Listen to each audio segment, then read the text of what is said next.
D'abord, pour moi, les services à la personne, c'est un secteur à la fois très ancien et étonnamment moderne, parce qu'on est sur l'humain, ça a été dit.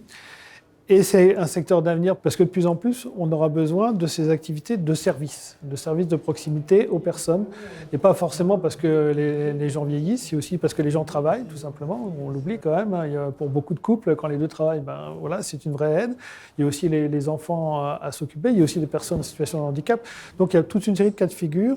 Et donc c'est pour moi un secteur d'avenir. Et la contemporanéisation, c'est simplement favoriser le développement de ce secteur. Donc nous, on pense qu'on est tout à fait dans la bonne direction. On pense que c'est une bonne idée. C'est en gros un système de tiers payant. Enfin, on paye que ce qu'on doit.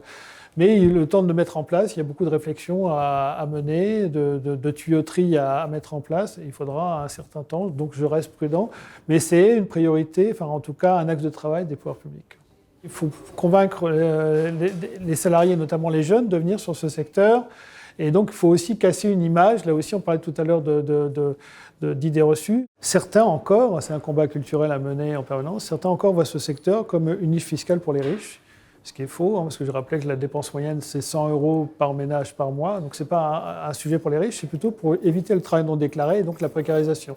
Mais c'est un secteur qui recrute des gens qui sont non formés et qui les forment. Donc, ça aussi, on a un vrai sujet avec des jeunes tous les ans qui arrivent sur le marché du travail qui n'ont pas de formation. Ils peuvent trouver des débouchés. Encore faut-il les convaincre, les amener et donc changer là aussi l'image de ce secteur à travers le fait que c'est un secteur humain, qui utilise de plus en plus ces nouvelles technologies, que c'est un secteur d'avenir. Mais ça, c'est un combat d'image qu'il faut changer, qui est un combat culturel finalement.